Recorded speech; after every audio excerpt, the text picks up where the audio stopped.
네. 자, 그러면 우리의 하반기 시장은 어떻게 될지 이 두 분과 함께 이야기 나눠보도록 하겠습니다. 대신증권 FICC 리서치 부장님이시죠. 이경민 부장님 나오셨고요. 반갑습니다. 네. 그리고 DB금융투자 주식전략 파트장님이십니다. 강현기 파트장님 어서 오십시오. 예. 반갑습니다. 네, 반갑습니다. 자, 어쨌든 뭐 미국 시장이 너무 올라가지고 네. 계속 미국 시장 오른 것만 하이라이트를 하지만 어쨌든 우리도 이제 전고점 돌파 이런 게 화두란 말이에요.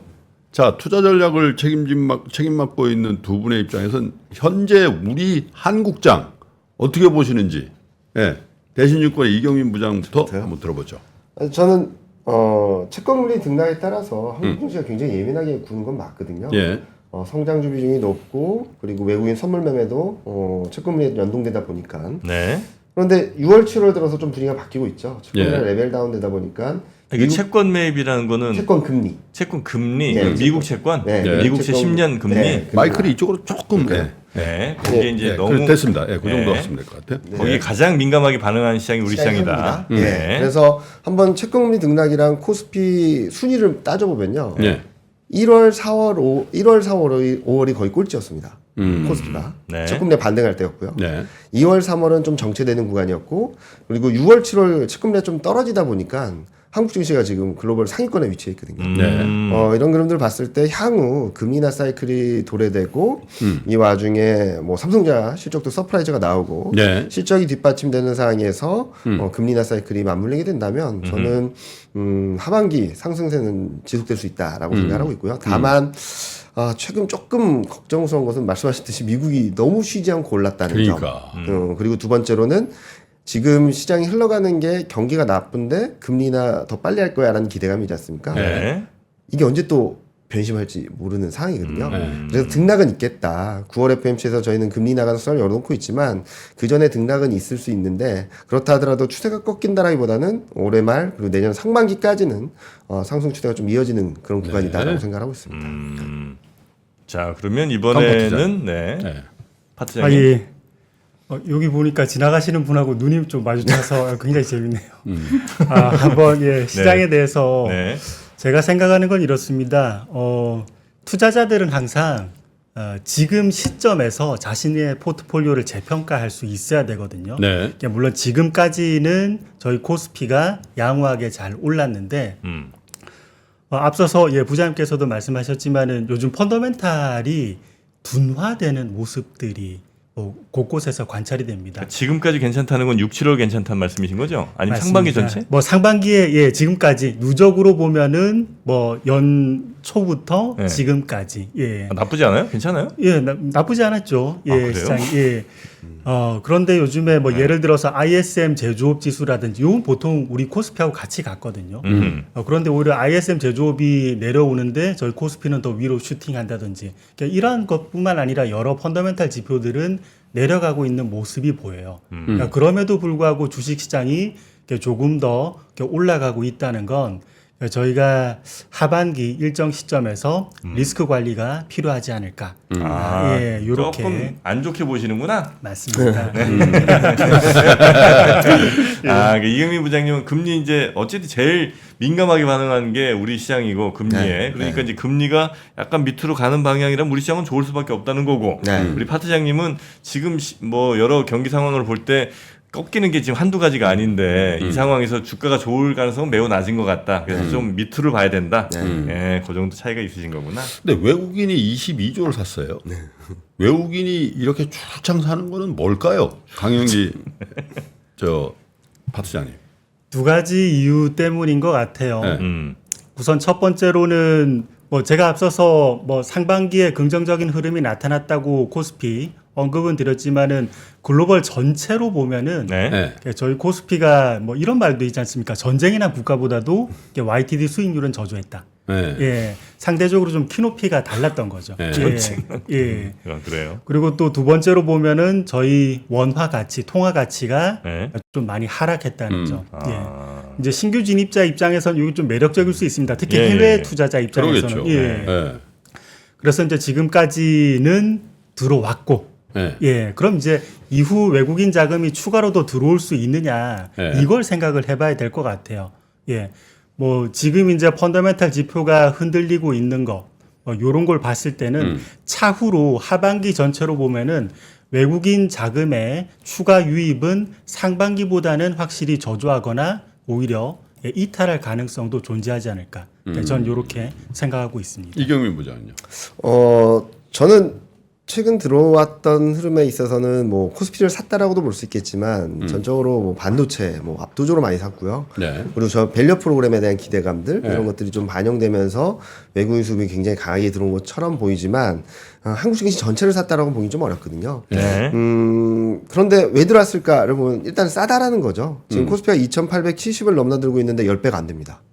11년 선행 PER 기준으로요. 네. 실적이 굉장히 빠르게 오고 네. 있다는 점이고 또 하나는 파트장님께서 말씀해 주셨지만 뭐 환율이 고공행진을 하고 있죠. 누가 보기에는 너무 위험할 수 있겠지만 네. 누가 보기에는 굉장히 좋은 기회거든요. 네. 이런 그림들이 지속되는 상황에서 향후 그림을 열어놓고 보자라고 본다면 여기서 실적이 꺾일 것인가? 저는 좀 아니라고 생각하거든요. 지금 컨셉만으로도 26년까지 이익이 레벨업 된다라는 그림이 남아 있고 네. 두 번째로는 여기서 채권금리가 더 올라갈 것인가? 금리 인하 사이클이 진입하게 된다면 금리 좀 더 떨어질 수 있고 환율 측면에서 본다면은 미국 경기는 좀 둔화됐는데 유럽 경기가 좀 살아나고 있거든요. GDP 성장을 전망을 본다 하더라도 올해는 미국이 둔화되지만 유럽은 올해 분기별로 보면은 이제 하반기엔 1% 성장, 25년엔 1% 성장을 기대하고 있는 상황이라서 네.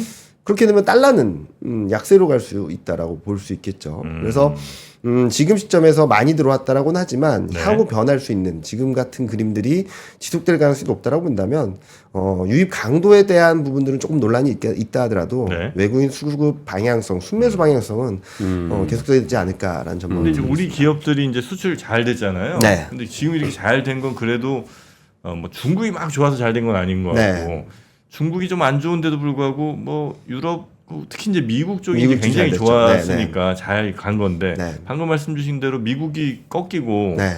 소비가 뭐 줄어들고 하면 우리 기업들이 좋을 리는 없는 거잖아요. 일단은 말씀을 드리면은 미국 쪽에 많이 올랐죠. 네. 그 수출 비중을 보면은 예. 1위를 막 답다투고 있죠. 네네네. 19%를 넘나들면서.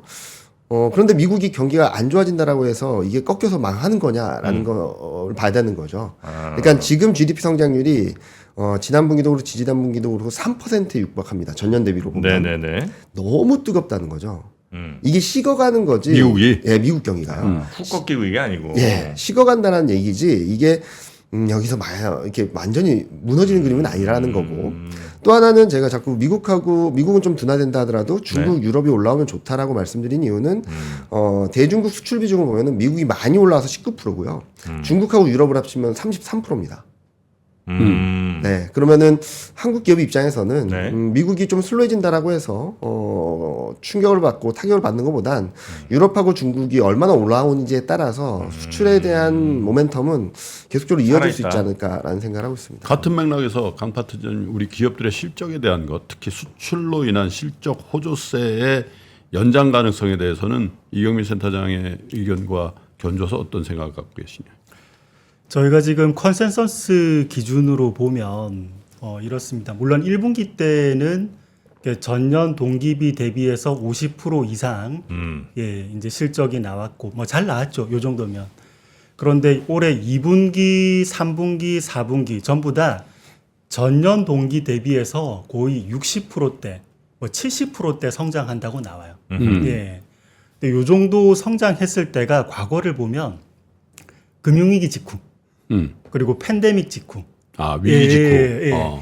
직전에 경기가 완전 부셔져야 됩니다. 네. 그래서 그 이후 YOY로 기저 효과가 증가하는 게 확실한 상태에서 네. 요거 플러스 초대규모 부양책이 거의 국가들 모두 다 동시다발적으로 양쪽 하나 같은 거. 쏟아 부어야 네. 돼요. 네. 예. 그렇게 되면 저희 한국의 코스피 영업이익 증가율이 한동안 50%대 이상 유지가 됩니다. 자, 그러면 올해 하반기 때 이러한 환경인가?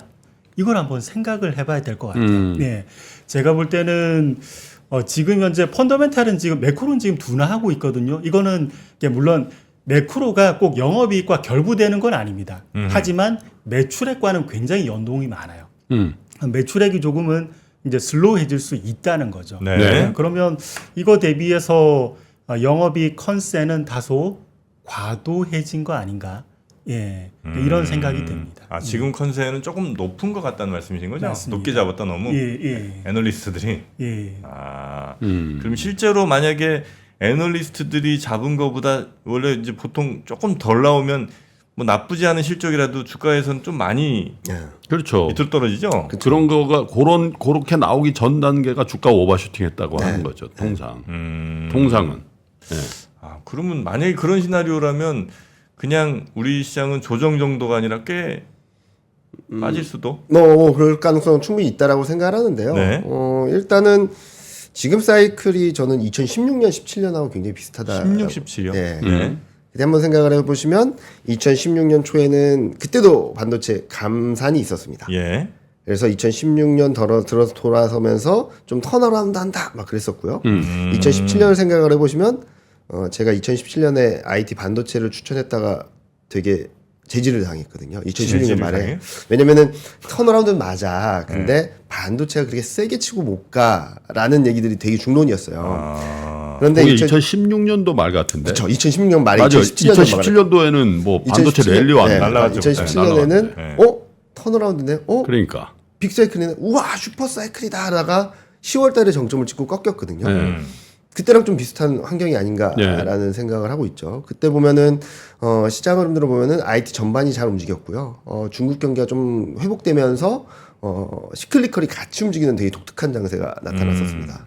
그래서 지금이 그때랑 조금 비슷하지 않나? 라는 생각을 하면서 뭐 실적 측면에서는 좀 지켜봐야 되긴 하겠지만 이제 막 반도체가 턴어라운드한 상황이고 네. 그때는 데이터 센터 모멘텀이 들어왔다면 지금 AI 반도체 모멘텀이 세게 들어오고 있는 상황이고 우리나라뿐만 아니라 미국 기업들의 AI 반도체 기업 실적을 보면 26년까지는 그냥 쭉쭉 간다라는 전망이 많거든요. 네. 그렇게 본다면 일단은 반도체가 중심을 잡아줄 것이고 실적의 방향성을 그리고 유럽과 중국 경기 회복 여부에 따라서 그동안 눌려 있었던 수출주들 그리고 금리 인하 사이클로 들어가면 성장주들이 조금은 힘을 내주면서 그때랑 좀 비슷한 흐름들이 나오지 않을까라는 생각을 하고 있습니다. 반도체가 확실히 주도주로서 자리 잡았잖아요. 그 반도체 주도주로서의 역할을 소멸할 때 지금 이경민 부장 얘기는 그런 입장인 것 같은데 물론 이제 뭐 그 파트장님이 반도체 애널은 아니시니까 근데 이제 뭐 다 동료들하고 얘기하시잖아요. 이 반도체 주도력에 대해서는 어떻게 생각하시는지요? 요 관련 도표 하나만 네. 저 띄워줄 수 있으실까요? 네. 예. 거기서 이제 열어주시면 아마 저희가 예, 띄워드릴 테니까 가능한가요? 설명해 주시면 됩니다. 말씀하시면 이제 저희가 준비할게요. 예. 잘 안 되면 제가 구두로 언급드리겠습니다. 네네네. 예. 저희가 지금 아까 언급드렸던 영업이익 증가율 하반기 때 거의 60%대 전년 동분기. 예, 이게 이제 반도체가 그렇죠. 주로 이제 기여를 많이 하고 있죠. 이게 이제 현실성이 제가 볼 때는 과거 패턴상 이게 이제 금융위기 직후나 팬데믹 직후 정도에만 이 정도 수준이 나왔기 때문에 현실성이 좀 떨어진다면 이익에 대해서 저희가 기대치보다 못한 실적이 나타났을 때 반도체 주도력은 조금씩은 소멸될 수 있지 않을까 이렇게 생각을 합니다. 저희가 글로벌 전체로 한번 볼게요. 글로벌 전체로 보면은 지금 글로벌 제일 주도주는 엔비디아입니다. 그렇죠. 근데 엔비디아는 최근에 좀 변동성이 있었죠. 왔다 갔다 변동성이 있습니다. 네. 주도주가 변동성이 있고 좀 슬로우해질 때는 주도주 주변 테마들이 좀 각광을 받아요. 네. 이 관점에서 저희 한국의 반도체가 약간 더 올라갔다고도 해석은 해볼 수 있습니다. 그런데 주식시장 상승 단계에서 보통 주도주가 슬로우해지고 주도주 주변 테마가 올라가면 사실은 상승 말미에 있다고 보통은 해석을 합니다. 그래서 이 관점에서라도 저희가 반도체가 이제 주도하는 하반기 시장에서 지금까지의 시장에서 하반기는 좀 달라질 여지가 있지 않을까. 이렇게 생각합니다. 이게 장의 성격 얘기를 조금 안 할 수가 없는데 어쨌든 지금 실적을 수반한 장이잖아요. 그래서 전형적인 실적 장세라고 볼 수 있는 성격이 있는데 과연 이 실적 장세가 만약에 강원기 파트장님 말씀대로 하반기에 소멸이 되면은 그 다음 장 만약 그렇다면 그 다음 장의 성격은 뭐예요? 바로 역시적 장세예요? 예, 저는 일단은 뭐 조정은 한번 예. 맞을 것 같아요. 예. 예. 이제는 차트가 보이시나요? 이 차트가 오늘 안 예, 되나요? 연결, 중요한 차트 하나 꼭 보여드리고 싶은 게 예. 있었는데, 나오네. 지금 안 되나요? 예, 나오고 4페이지, 있습니다. 4페이지 한번 해주시죠. 예. 4페이지. 예, 좋습니다. 예. 지금 현재 저희가 이게 이제 회색선이 실업률을 거꾸로 그린 거거든요. 예. 그러니까 회색선이 위쪽으로 올라오면 실업률이 떨어지면서 고용시장이 좋은 거죠. 예. 그리고 중간에 연하게 이 녹색선이 그어진 건 자연 실업률입니다. 그러니까 자연 실업률보다 그림상으로 회색선이 위쪽에 있으면 그 당시 고용시장이 좋은 거예요. 예.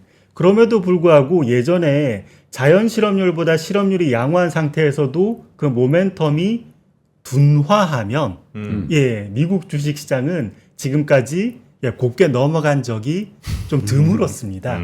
지금도 실업률이 계속 발표될 때마다 악화되고 있습니다. 실업률 상승이고 그림상으로는 회색선이 아래로 내려오는 거죠. 지금 보면 이 정도의 고용 모멘텀 둔화라면 미국 주가는 더 솟구쳐서 올라가기보다는 적정 주가는 지금보다 좀 더 아래로 내려와야 과거 패턴과는 맞을 것 같아요. 지금 현재 사람들은 논리를 이제 만드시는 건 그 타당한 논리일 수도 있는데 패러다임이 변화했다. AI에 의해서 패러다임이 변화했다. 근데 이러한 패러다임 변화가 지금보다 훨씬 셌을 때가 2000년대 IT 버블 그렇죠. 때였습니다. 인터넷 혁명. 네. 한 번만 더 보여주실까요? 똑같은 네, 차트. 네, 한 번만 더 보여주세요. 네. 저 얼굴 말고 저 얼굴은 중요하지 않습니다. 말씀하시면 저희가 띄워드리겠습니다. 네. 맞습니다. 저때 2000년대에도 이 전통적인 매크로 지표 둔화해봤자 이건 크게 문제가 아니다. 이번엔 다르다. 이 논리가 훨씬 됐습니다. 근데 지금도 이 논리에 의해서 일정 부분 가지만 결국 원리는 이런 것 같아요. 고용 모멘텀이 둔화하면 사람들의 임금 소득이 좀 둔화할 수 있고 소비력이 둔화됩니다. 소비가 둔화되면 혁신 기술에 의한 제품이나 서비스에 대해서도 수요가 둔화할 수 있어요. 뭐 구글 클라우드 서비스 아무리 AI 여러 가지 기능 탑재하더라도 또는 여러 가지 뭐 챗 GPT 뭐 이러한 뭐 유료화 서비스 좀 더 좋은 게 나타나더라도 고용 모멘텀 둔화에 의해서 소비력이 약화되면 이 부분이 슬로우해질 수 있다는 거는 저희가 지금 염두는 해둬야 될 것 같아요. 이미 지금의 고용 지표 둔화만으로도 미국의 주가는 지금으로서는 설명이 잘 안 되고 있는 게 저는 상당히 좀 위험한 부분 아닌가 이렇게 생각합니다. 아, 그렇습니까? 이경민 저 부장님께도 비슷한 질문 드려야 되겠네요. 이게 저 차트를 보시는 그 눈매가 너무 궁해해요. 눈매가 어땠는데? 눈매 좀 뭔가 다른 의심의 눈빛? 복잡한 눈매신가? 그렇죠. 그러니까 제가 드리고 싶은 말씀은 제가 지금 여기서 3,100을 가고 내년 더 올라간다라고 해서 조정 없이 간다는 말씀 드린 건 아니거든요. 아까 말씀하셨듯이 최근 흐름들을 보면은 엔비디아가 좀 등락을 보이고 그동안 못했던 애플이 튀고 테슬라가 튀고 이런 모습들을 보여주는 거는 어떻게 보면은 단기적으로 좀 고점을 형성하는 그런 과정일 수 있다라고 생각합니다. 네. 그래서 저희도 코스피가 2,900선대를 넘어서는 그림들이 한 7월, 8월 중에는 나올 수 있다라고 생각을 하는데 8월, 9월 중에는 조금 변동성은 좀 감안하고 보자. 근데 그게 길게 봤을 때는 또 다른 매수 기회가 될 수 있다라는 말씀을 드리는 한편, 보여주신 차트는 저희도 계속적으로 지켜보고 있는 상황인데요. 네. 이번에는 조금 다르지 않을까? 라는 생각을 하는 거죠. 이번엔 다를 수 없다. 여긴 다르다. 네, 뭐 똑같은 얘기, 아까 반박을 하신 건데, 네. 일단은 모든 연준 위원들이 고용 지표를 쳐다보고 있죠. 그리고 금리 인하 카드라는 게 굉장히 세게 남아 있습니다. 기준금리가 5.5%죠. 만약에 고용이 완전히 망가지는 상황으로 가지 않게 만들려는 니즈를 보여주게 된다면 거기에 상응하는 통화 정책이라는 측면, 유동성적인 측면에서의 모멘텀들이 들어올 수 있다라는 말씀을 드리고 있고요. 네. 그래서 저는 뭐 분명히 그 위험도는 계속적으로 누적되고 있다고 생각합니다. 그래서 이게 뭐 2년, 3년 가는 사이클이냐라는 데에 대한 논란은 있겠지만 지금 시점부터 2017년처럼 미국은 좀 쉰다 하더라도 코스피가 반도체 동력으로 인해서 쫙 치고 올라갔을 때였거든요. 2017년이. 네. 특히 2017년 상반기가 미국 증시는 그렇게 올라온 게 별로 없었는데 코스피만 완전히 뿜었던 시절이죠. 그리고 앞서 말씀드렸던 대로 달러가 좀 슬로해지게 된다면 저는 뭐 그동안 너무나도 강했던 미국은 상승 탄력이나 반등 탄력을 좀 쉬어가는 가운데 코스피가 좀 그 갭을 메꾸는 흐름에서 역사적 고점을 향하는 그림들이 나올 수 있다라고 생각하고 자, 있습니다. 근데 어쨌든 뭐 역사적 고점이요? 네, 내년 상반기까지요. 역사적 고점이라는 게 뭐 큰 그게 아니에요. 네, 사실. 3,300 넘어야 네. 되잖아요. 네. 아니 미국 왜 이렇게 매수해줬어? 아니, 장님. 좀 진취적으로 좀. 아니 그렇게 시장 같았으면 지금 벌써 갔지. 그러니까 지금 가기 너무 어려웠던 환경이긴 하죠. 앞서 그래요? 말씀드렸던 대로 통화 정책에 대한 부분들이 계속적으로 지연됐던 상황이고 그리고 외국인이 선물 플레이를 너무 과격하게 하면서 특히 코스피는 뭐 공매도도 금지된 상황이고 위클리 옵션이 월목 2번 열리고 그러니까 너무 외국인 파생 투자자들이 놀기 좋은 시장이었거든요. 그래서 채권금리에 너무 민감하다 보니까 성장주는 완전히 그러니까 비중이 높았던 성장주는 완전히 처져 있고 그렇다고 해서 가치주가 올라온다고 해서 지수를 끌어올리기 좀 어려웠던 상황인데 지금은 가치주와 성장주의 균형이 조금 맞춰지는 상황에서 가치주가 올라도 조금은 편한 장세, 성장주가 여기서 튀어오르면은 더 레벨이 빠르게 오를 수 있는 장세가 됐다라고 생각하고 있고. 자, 어차피 두 분 중에 한 분은 맞고 한 분은 틀리게 돼 있어요.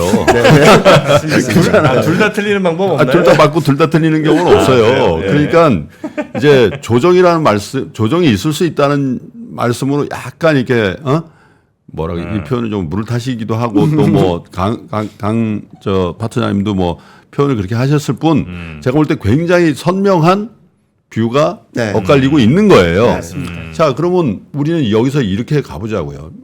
어떤 분이 맞을지 모르니까 그러면 어떤 대안들을 제시하실 수 있냐. 전략적인 측면에서. 자, 그럼 코렉션이 있을 것이다. 저는 코렉션으로 안 보고 추세 변화라고 저는 읽었는데 강 파트장님의 말씀을. 네. 그러면 우리는 어떻게 해야 되냐. 그냥 주식 다 팔아버리고 그냥 그렇지 않은 위험성을 그냥 다 안아야 되냐. 어떻게 보세요? 어떻게 해야 될까요? 우선 하락의 그 범위 시기 조금 더 언급드리고 예. 이제 대안적인 이제 여러 대상물 언급드릴게요. 예. 저희가 연준이 금리를 인하했을 때 이게 바로 또 매크로가 긍정적으로 돌아설 것이냐. 저희는 요거에 대해서 언제 사람들이 돈을 빌리냐로 이렇게 생각해 보면 답이 나와요. 예, 사람들은 금리가 처음 인하됐을 때 만약에 돈을 빌리려면 마침 이제 금리가 인하되기 시작하면 그때 돈을 빌릴까요? 더 인하되는 거 보고 예, 빌리겠죠. 절대 그렇지 않습니다. 네. 예, 금리가 인하하다가 어느 정도 인하가 멈췄다 싶으면 그때부터 예, 자금에 대한 대출 수요가 많아져요. 예. 예, 그렇다면은 올해 하반기 금리 인하 시작 그리고 내년 상반기 일정 시점까지 금리 인하. 그럼 이 시기 동안 저희가 그냥 바로 통화 정책이 매크로를 돌려 세우지 못하는 환경일 수 있습니다. 자, 그러면 이 시기 동안 이제 어떻게 투자를 해야 되냐? 이걸 이제 생각을 해봐야 그렇죠. 되는데, 예. 일단은, 예. 저희가 주식 말고 좀 더 넓게 보면은, 예, 채권은 일단 좋아 보입니다. 채권. 예, 맞습니다. 채권 장기채에 대해서는 저희가 좀 적극적으로 한번 담아볼 필요가 있고, 주식 내부에서 보면은 좀 매크로와 별도로 움직이는 게 좀 있어요. 저는 뭐 네이버나 카카오 그런 플랫폼 기업, 소프트웨어 업종을 좀 주목하고 싶어요. 이건 좀 매크로하고는 다른 얘기인데 이게 IT에서도 하드웨어, 소프트웨어 사이클이 있는 거 아십니까? 예. 이게 제일 처음에 하드웨어가 달리다가 이 정도 사양이 그렇죠. 갖춰지면 소프트웨어가 그다음 따라붙게 됩니다. 역사적으로 보면은 1980년대까지 이게 IBM에서 PC가 보급이 대중화가 많이 돼요. 예. 그 다음에는 마이크로소프트가 부상합니다. 예, 윈도우 그리고 워드, 엑셀 그리고 가까운 사례로 보면은 저희가 2010년까지 스마트폰이 보급이 돼요. 예. 그리고 2011년부터는 스마트폰을 이용한 모바일 게임주가 상당히 각광받았습니다. 결제라든지. 네, 맞습니다. 맞습니다. 자, 그렇게 되면 지금 AI 반도체를 위시해서 뭐 AI 지금 데이터 센터 짓는데 지금 많이 초점을 두고 있죠. 예. 이게 이루어지면 그 다음 스텝에서는 AI 서비스를 이용해서 이걸 상업화해서 그렇겠죠. 좀 더 이제 돈을 벌 수 있는 애플 기업들이 이런 거 있을 뜬다는 겁니다. 거잖아요. 자, 그런데 저희 한국의 지금 플랫폼 기업들 수년간 최저 수준에 위치하고 있어요. 예. 그리고 이후 하드웨어, 소프트웨어 사이클을 본다면 이쪽에서 저희가 그러니까 좀 더 향후에 좀 더 이제 투자 시기를 넓게 봤을 때 이게 기회가 존재하지 않을까. 그래서 저는 요번에 시장이 좀 조정을 받을 때 이러한 기업들 중심으로 접근하시면 저희가 투자 시기를 한 1년 정도 넓게 보면 여기에서 상당한 수익을 거둘 확률이 높지 않을까. 하드웨어? 하드웨어 끝나갈 하드웨어 때. 끝나고 소프트웨어 사이클. 우리나라 소프트웨어요? 맞습니다. 우리나라 소프트웨어. 근데 우리나라 소프트웨어, 그러니까 점점 그 소프트웨어들이 예전에 이제 우리나라 소비자들을 상대로 한 그런 소프트웨어들이 많이 나왔고 또 뜬 데도 많잖아요. 네카오. 그리고 심지어 이제 우리나라 게임인데 막 글로벌, 중국 같은 데서도 막 활발하게 하고 이런 일들이 근데 또 일어나느냐 아니면 이제는 그런 소프트웨어조차도 이제 예를 들면 미국의 뭐 글로벌 뭐 이런 업체들이 우리나라의 많은 것들을 좀 지배하게 되는 상황이 오느냐, 요거 약간 좀 의심스럽습니다. 경쟁 관계는 향후에 살펴봐야 되겠지만 저희가 네카오에 대해서 어느 정도의 해자를 갖췄냐도 저희가 주목할 필요는 있어요. 네. 국내에서는 어느 정도 해자를 갖췄다고 뭐 누구나 다 손쉽게 분석은 할 수는 있을 겁니다. 이러한 기반 위에서 이제 조금씩 이제 더 플러스가 되는 요인들이 나타날 수 있다는 거. 국내 소비자 대상으로 하는 거면 아무리 뭐 해도 이제 더 올라갈 데 없는 거 아니에요? 이런 그렇게 논의가 강하게 저항할 때가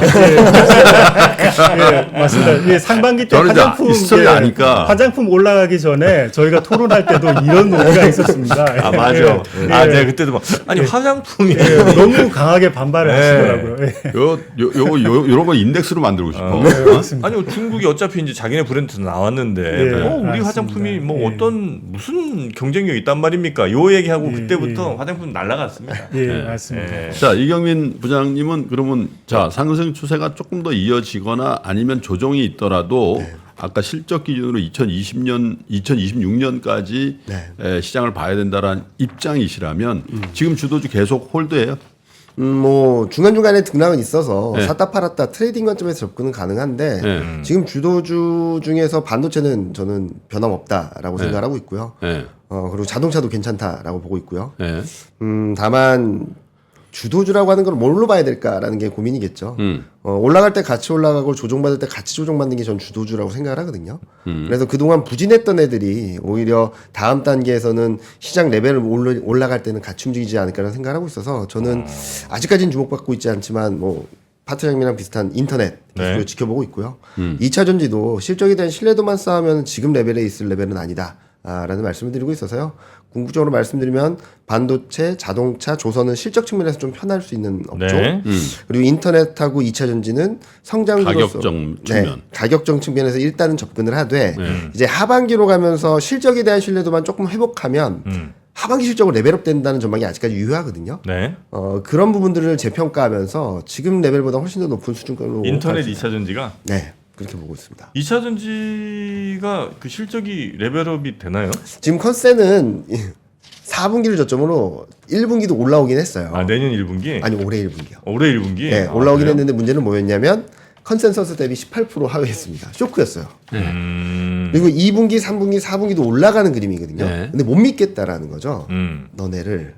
근데 2분기든 3분기든 실적 시즌을 통해서 우리 실적의 업황들은 바닥을 통과했습니다라는 어느 정도의 시그널을 던져주게 되는 상황이고 그리고 금리 인하가 뭐 미국뿐만 아니라 유럽도 하고 한국도 할 거고 뭐 캐나다도 하고 있고 다른 나라들 다 하는 상황에서 전반적으로 성장주가 조금씩 주목받는 상황이 벌어지게 된다면 저가 매력, 실적에 대한 기대 그리고 뭐 금리 인하 이런 사이클이 맞물리면서 성장주가 다시 한번 주목받을 수 있는 시장이 될 수 있다고 생각하고 있습니다. 자, 이제 워낙 선명한 그 시장관의 차이를 저희가 봤기 때문에 진행자의 입장에서도 재밌다.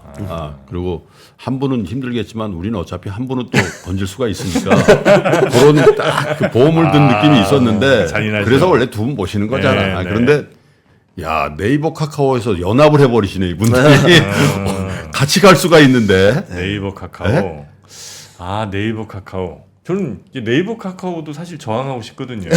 왜냐면 네이버 카카오가 이제 우리 한국 시장, 국내 시장은 이제 뭐 더 이상 할 게 있을까 싶을 정도기도 하고, 그다음에 여기서 더 했다가는 아마 사회적으로 뭐 좀 욕 더 독점, 먹을 것 같아서, 독점. 예, 그래서 안 될 것 같고, 그럼 이제 해외로 가서 뭘 해야 되는데, 그건 막혀 있는 것 같고. 해외에서는 뭐 안될것 지금 같고. 일본에서 라인 사태도 있었죠. 네. 그다음에 뭐 미국에서도 뭐 네이버 카카오가 뭐 웹툰 좀 있는 것 같긴 네. 하지만 그것도 따로 무슨 상장했잖아요. 네.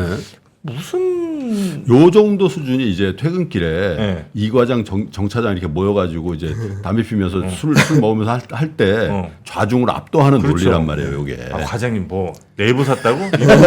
이 모르시네. 지금 뭐 이러면서. 네이버 카카오 얘기하는 사람 제일 싫어하거든요. 여기서 지금 강 파트장님 한번 왜냐면 이게 굉장히 개인 네. 투자에 많이 물려 있잖아요. 이게. 맞습니다. 그리고 차트 보면 참혹해요. 이게 맞습니다. 엔비디아 차트하고 보면 완전 대깔코만이야. 맞습니다. 예. 왜?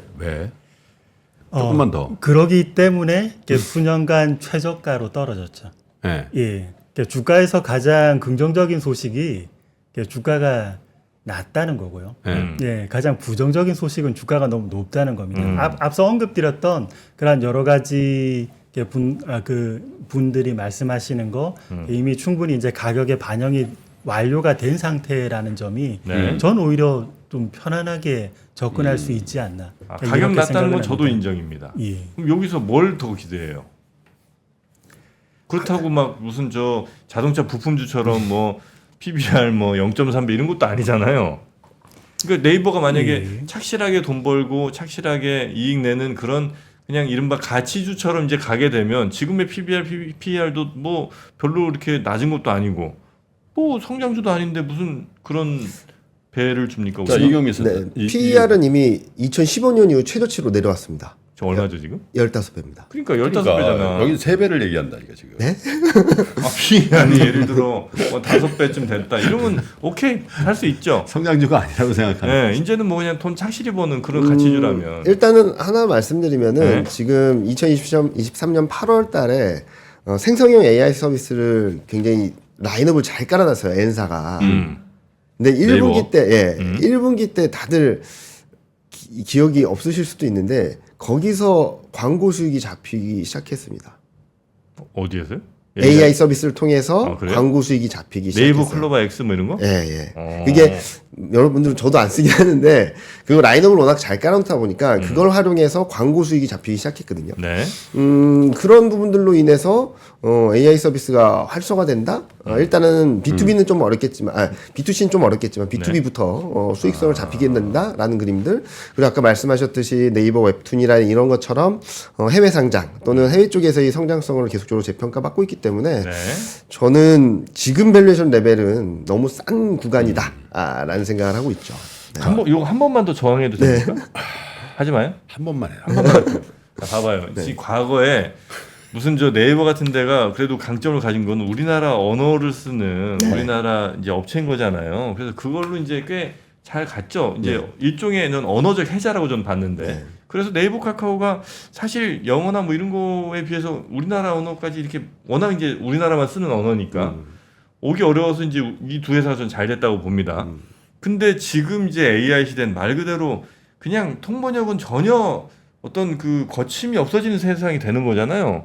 이 상황에서 과연 그 해외의 수많은 AI 기업들이 어마어마하게 지금 달려들고 있는 글로벌하게 달려들고 있는 이 상황에서 네이버나 혹은 뭐 카카오가 이 AI로 과연 그걸 막을 수 있느냐? 난 이거 가능성 이 낮다고. 정도가 이제 회식 자리 11시 때 나오는. 예. 그러니까- 니네 안 된다고 했잖아. 니네. 그러니까 말씀드리면은 아까 말씀드린 그거는 말씀하신 거는 B2C 쪽 분야인 것 같아요. 네. 아직까지는 B2C는 저희도 기대하는 부분은 아닌데 B2B 쪽에서의 가시성이 조금씩 나타나고 있다, 수익성이 좀 나타나고 있다라는 거고. 그래요?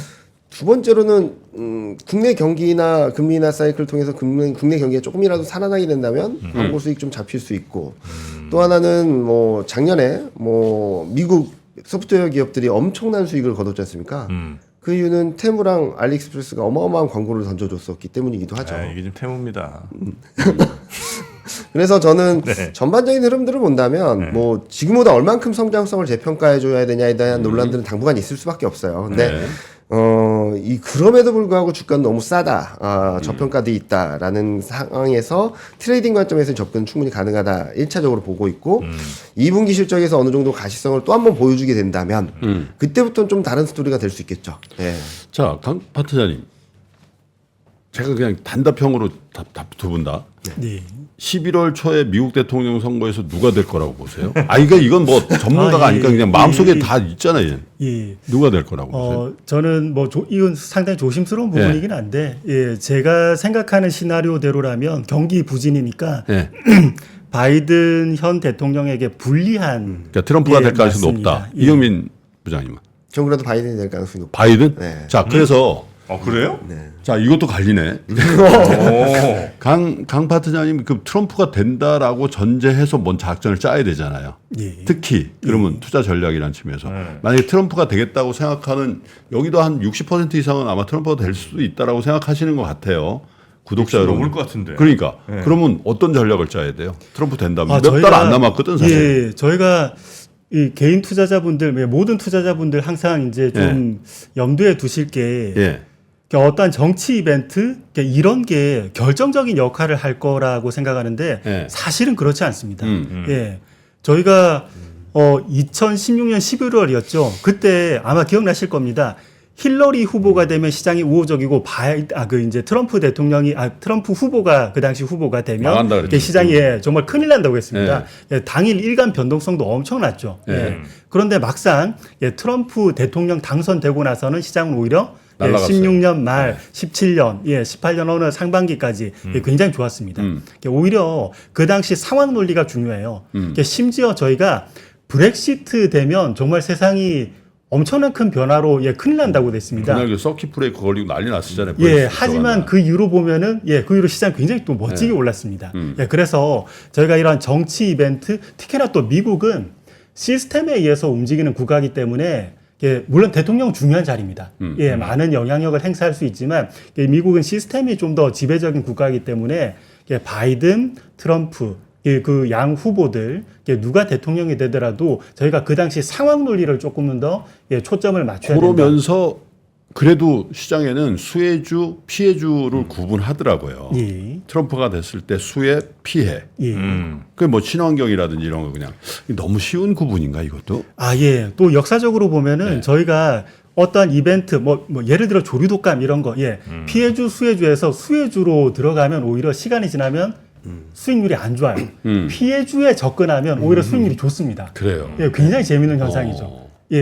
그래서 저희가 이러한 정치 논리로 주식 시장 찾는 것, 이런 트레이딩을 잘 하시는 분들도 물론 있긴 합니다. 그런데 저희가 이거에 매분 이렇게 매달릴 수 없는 사람들이라면 요거에 너무 포커스를 맞추기보다는 조금 더 큰 흐름으로 저희 이제 부장님께서도 말씀하셨듯이 저도 이제 동의하는 어떤 소프트웨어 관련 이런 큰 흐름으로 접근하는 게 훨씬 더 유리하다. 네. 저는 이렇게 전명하게 봅니다. 딱 수혜주, 피해주 딱 꽂아주실 줄 알았는데. 아니, 저도 똑같은 의견이거든요. 네. 그러니까 바이든 되든 트럼프가 되든 시장이 잘 가던 상황에서 오버슈팅이 나오든지 아니면 언더슈팅이 나올 뿐이지 시장 방향성이 바뀌는 건 절대 아니다라는 말씀을 드리고 있어요. 그래서 이 그림 하나만 보여드리면요. 아까 시장 흐름들은 말씀을 해주셨는데 네. 이때 2017년에 트럼프 되면은 다 달러 강세 올드 이코노미 부활이라고 다 얘기했거든요. 그래서 11월, 12월 달은 좀 강세가 좀 나오기도 했습니다. 근데 이 정작 트럼프 취임 이후 달러 인덱스는 103포인트에서 2017년 초까지 달러 88포인트. 달러가 엄청나게 약세였죠. 네, 그게 우리 시장이 좋았던 거 아니에요? 네, 엄청나게 좋았죠. 그리고 밑에 그림 보시면 뭐냐면은 MSCI 선진국 지수 대비 밑에 보여주세요. 업종별 상대 강도인데 한번 보시면은 네. 트럼프 지지율이 치고 올라올 때부터였던 9월, 10월 달엔 10월, 11월 정도까지는 IT가 좀 쉬고 소재 산업재가 좀 많이 움직였어요. 예. 근데 그 이후 흐름들 한번 보시면 IT가 그냥 쭉 길게 갔고요. 에너지는 오히려 더 떨어졌고 소재 산업재는 오른 게 없습니다. 네. 무슨 말씀을 드리냐면 정치 이벤트 이슈는 시점의 그리고 강도 그리고 기간의 차이일 뿐이지 시장 추세적인 흐름에 있어서는 좀 노이즈일 뿐이다라는 말씀을 드리고 있어서 저는 만약에 트럼프가 된다고 해서 시장이 흔들리거나 지난주처럼 최근에 급반등을 한다거나 그럴 때는 사자. 투자 기회로 삼자라고 말씀을 드리고 바이든이 되면은 그냥 큰 무리 없이 평탄하게 흘러가는 그림이 나오지 않을까라는 생각을 하고 있습니다. 그렇습니까? 자, 이제 대선 이벤트까지 저희가 점검을 좀 해봤고요. 두 분이 이렇게 함께 하시니까 재밌네요. 좋네. 네. 네. 아침에 종종. 알겠습니다. 그래 보니까 두 분 또 또 약간 스타일도 좀 다르신 것 같아요. 그죠? 네. 어느 분이 고참이에요? 아 당연히 예, 아, 부장님께서 당연- 예. 당연한 것 같진 않아요. 아, 약간 좀 매기시는 줄 알고. 당연히 어르신이죠. 아, 영업계 부장님. 선배님이십니다. 네, 이경민 팀장님 참으시는 거예요 지금? 아니 제가 오래된 건 맞아가지고요. 아, 반박 불가. 네, 이경민 공감합니다. 기자님 워낙 동안이시여. 네, 맞아요. 근데 세월의 흔적이 좀 느껴지시네요. 저희 처음 만났을 때보다는. 그쵸. 그게 언젠 아, 맞아. 네. 그러니까 처음에 진짜 네? 꽃미남. 완전 대리인 줄 알았어 대리. 근데 이제는 뭐 정기적으로 한번 모셔보려고 그래요. 네. 두 분. 알겠습니다. 네, 언제든지 좋네요. 연락 주십시오. 너무 재밌었습니다. 대신증권 이경민 부장님 그리고 DB금융투자 강현기 파트장님 두 분 대단히 고맙습니다. 네, 감사합니다. 자 오늘 저희는 네. 여기서 인사드리고요. 아마 이 영상 이렇게 쭉 보시다 보면 아 뭐예요 이게? 차지기. 잘 안 보였는데 차지기를 차지기, 먹어야겠구나. 차지기. 눈의 피로에는 네. 차지기입니다. 네. 눈이 침침하거나 뻑뻑하거나 네. 아 눈이 튀어나올 것 같거나 네. 이거는 매진 안 될 겁니다, 여러분. 네. 네. 많이 넣어놨어요. 해놨으니까 네. 이거 좀 많이 찾아 드시고요. 눈 건강 중요합니다. 워낙 우리가 눈을 혹사시키기 때문입니다. 그러니까요. 예, 그만 혹사시키시고 네. 저희는 여기서 인사드리고 내일 아침에 다시 뵙겠습니다. 함께해 주신 여러분 고맙습니다. 박근영, 이선영, 사경인, 염승환 투자 마스터들의 세심한 케어로 건강한 투자 습관을 만드세요. 3프로 멤버십 3프로 앱에서 확인하세요.